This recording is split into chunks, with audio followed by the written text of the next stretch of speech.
ब्राह्मण कुमार की कथा। बेताल का पीछा करते हुए राजा विक्रमादित्य शिशपा वृक्ष के पास पहुंचे और किसी तरह बेताल को अपने कंधे पर उठाकर आगे बढ़ने लगे।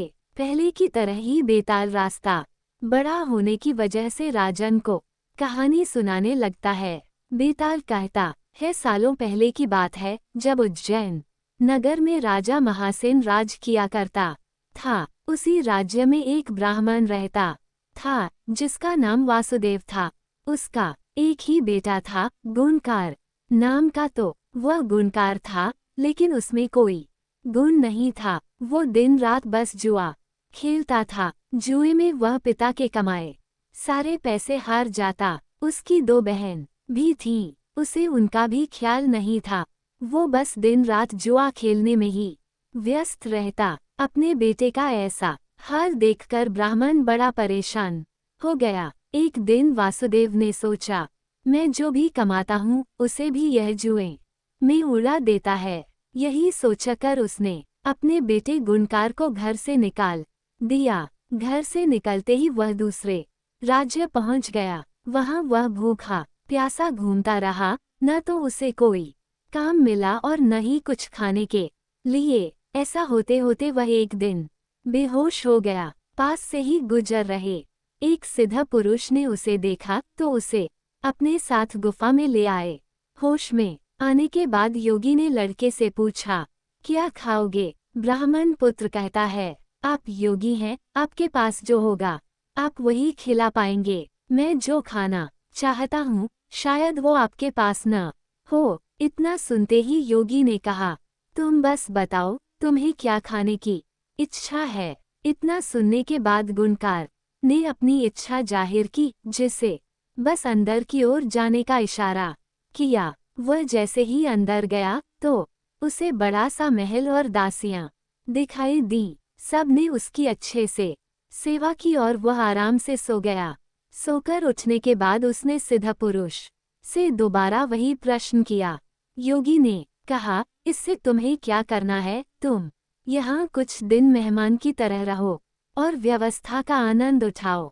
ब्राह्मण पुत्र जिद में अड़ गया और कहने लगा कि वो भी यह सिद्धि हासिल करना चाहता है। परेशान होकर योगी ने उसे विधि बता दी और कहा कि जाओ, अब मन लगा कर साधना करो। कुछ समय बाद वह साधना पूरी करके आ जाता है। फिर योगी कहता है, तुम सब कुछ बहुत सही तरीके से कर रहे हो। यह पहला पड़ाव था जिसे तुमने पार किया है। अब तुम्हें दूसरे पड़ाव की ओर बढ़ना होगा। उसने कहा, मैं ऐसा ही करूँगा, लेकिन दूसरा पड़ाव शुरू करने से पहले मैं एक बार अपने घर जाना चाहता हूँ। सिद्ध योगी ने कहा, जाओ, जरूर जाओ। जाने से पहले ब्राह्मण पुत्र ने योगी से अपने परिवार के लिए तोहफे की मांग की।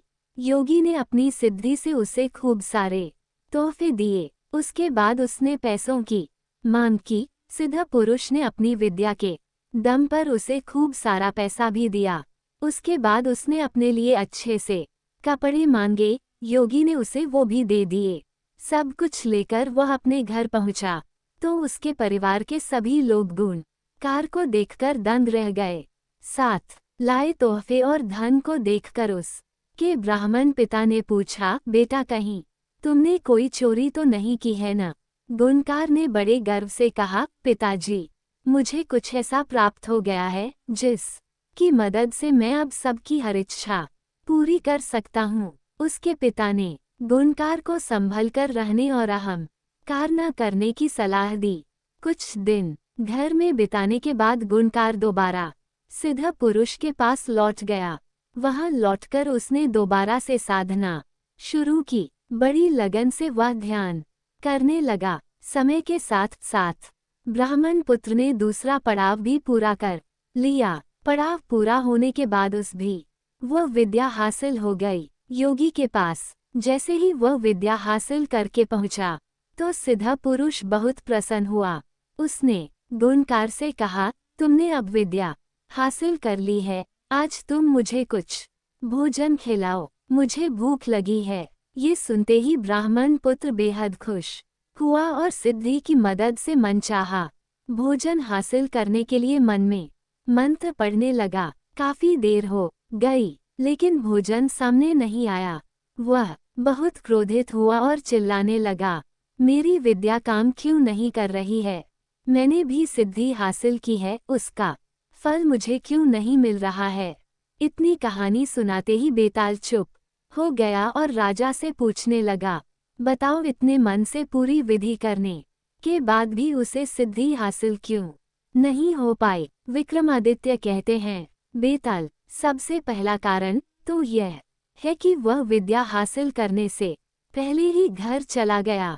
उसके बाद वह विद्या लालच की वजह से हासिल करना चाहता था। लालच के चलते की गई चीजों का फल कभी प्राप्त नहीं होता है। सिद्धि हासिल करने के लिए व्यक्ति को बिना लालच के कर्म करना पड़ता है। मेरे प्यारे मित्रों, कभी भी किसी को भी लालच में आकर विद्या हासिल करने का फैसला नहीं करना चाहिए। लालच में किया गया कोशिश कभी सफल नहीं होता है।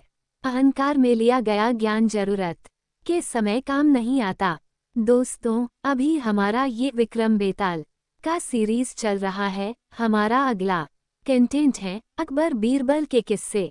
अगर आप हिंदी साहित्य के ऐसे ही ज्ञानवर्धक कहानियों के विषय में जानना चाहते हैं तो हमारे चैनल को सब्सक्राइब करें, बेल आइकन को हिट करें, अपने दोस्तों रिश्तेदारों में शेयर अवश्य करें और हाँ, जाते जाते एक लाइक करते जाए।